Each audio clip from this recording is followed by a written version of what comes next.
धार्मिक कथा।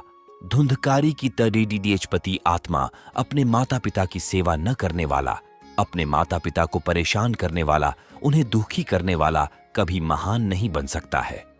ऐसा व्यक्ति आध्यात्मिक मार्ग में तो कभी भी तरक्की नहीं कर सकता। श्रीमद् भागवतम के अनुसार गोकर्ण जब काफी लंबी तपस्या के बाद घर आए तो उन्होंने देखा कि उनका घर तो सुनसान पड़ी रेढ़ा है, एकदम वीरानी छाई हुई है। उन्होंने जब भीतर प्रवेश किया तो एकदम खाली था उनका घर। किसी प्रकार से रात रुकने की व्यवस्था की। रात को बहुत डरावनी आवाजें उन्हें आने लगीं, जैसे अचानक कोई जंगली सुअर उनके कमरे के अंदर भागा आ रहा हो। फिर उल्लू व बिल्ली के रोने की आवाजें आने लगीं। गोकर्ण समझ गए कि यह क्या है। वे कड़ढकती आवाज में बोले, कौन हो तुम, क्या बात है? गोकर्ण की कड़कड़ाहटी आवाज सुनकर अचानक रोने की आवाज आने लगी। कोई दिखाई नहीं दे रहा था, बस आवाजें ही आ रही थी।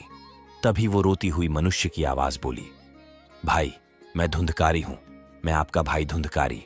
मैं बहुत कष्ट में हूं, मैं बहुत परेशान हूं। मुझे भूख लगती है, मैं कुछ खा नहीं सकता हूं। प्यास लगती है तो कुछ भी मैं पी नहीं पाता हूं। हालांकि मेरा शरीर नहीं है, किंतु मुझे ऐसा ही लगता रहता है जैसे मैं जल रहा हूं। हवा के थप्पे ढूं से मैं कभी इधर होता हूं तो कभी उधर। मैं एक स्थान पर टिक भी नहीं पाता हूं। मेरे भाई, मैं बहुत कष्ट में हूं। मैं एक प्रेत बन गया हूं। गोकर्ण जी कहते हैं, धुंधकारी, तुम प्रेत कैसे हो सकते हो? तुम्हारा तो गया तीर्थ में पिंडदान किया है मैंने। धुंधकारी, मैंने पिताजी को इतना परेशान किया कि वे सह नहीं पाए और मेरी वजह से जंगलों में चले गए। उनके जाने के बाद मैं शराब के लिए, मीट इत्यादि खाने के लिए मां से पैसे लेता था। मां जब मना करती थी तो मैं मां को मारता था। मां मेरे अत्याचारों से, मेरे खराब व्यवहार से इतना दुखी हुई कि उसने कुएं में छलांग लगाकर आत्महत्या कर ली।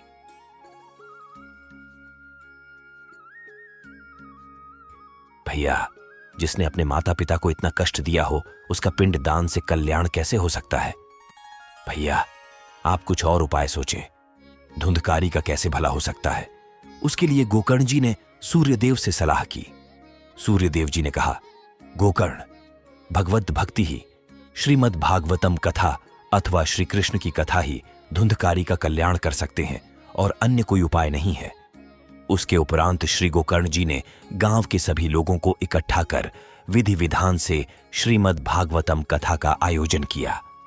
भगवान श्री कृष्ण की महिमा कीर्तन का आयोजन किया। वहीं पर एक बांस गाड़ डाह दिया ताकि उसमें धुंधकारी रह सके। हवा के थप्पे डहों की वजह से वो हरिकथा से वंचित न हो। इस तरह श्री कृष्ण महिमा श्रवण करके श्रीमद् भागवतम की कथा सुनकर धुंधकारी का कल्याण हुआ। श्रीमद् भगवत गीता का मन से रसपान डी, अन्यथा उसने तो जीवन में इतने पाप किया थे कि उनसे मुक्त होना उसके लिए असंभव था। क्योंकि जिन माता पिता ने हमें जन्म दिया, जिन माता पिता ने इतने कष्टों के साथ हमें पाला पोसा, पढ़ाया लिखाया, बैडी ढा किया, जिन माता पिता ने हमारे सुख के लिए अपने सुखों को छोड़ डहा, उन माता पिता की अगर कोई सेवा न करे, उन माता पिता को कोई कष्ट दे अथवा परेशान करे तो भगवान कैसे सहन करेंगे? स्वयं विचार करें।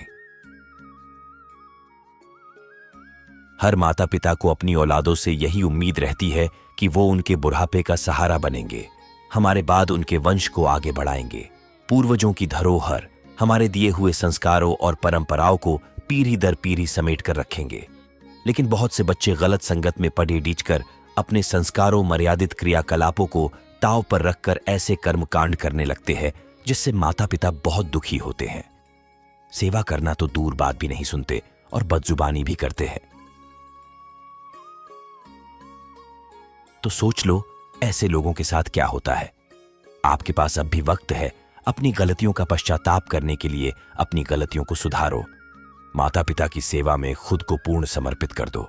रोज भगवत गीता का पाठ करो, सत्संग सुनो। इससे आपके अंदर की अच्छी प्रवृत्तियां सक्रिय होंगी। आपके अंदर की बुराइयों का नाश होना शुरू होगा। मन सकारात्मक विचारों और अध्यात्म ज्ञान से भरने लगेगा। रोज सुबह शाम ईश्वर का चिंतन करो, आपका कल्याण होगा।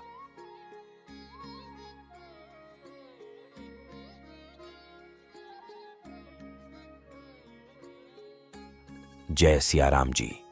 AUM नमः शिवाय। उम्मीद करता हूं यह धार्मिक कथा आपको बहुत अच्छी लगी होगी। इस धार्मिक कथा को लोगों में शेयर करके आप भी थोड़ा पुण्य कमाएं।